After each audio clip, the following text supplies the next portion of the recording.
In this video, you will learn how to redeem your Roblox codes. Log into your Roblox account, go to the Roblox website or app and sign in with your username and password.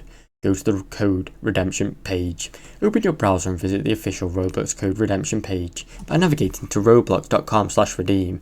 Enter your code. In a text box labelled enter your code, type or paste in a copy of the Roblox promo code exactly as it is. Click the redeem button.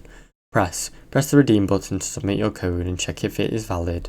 Check your success message. If the code is active, you'll see a confirmation message showing that your reward has been successfully added to your Roblox account. Enjoy your new reward or item.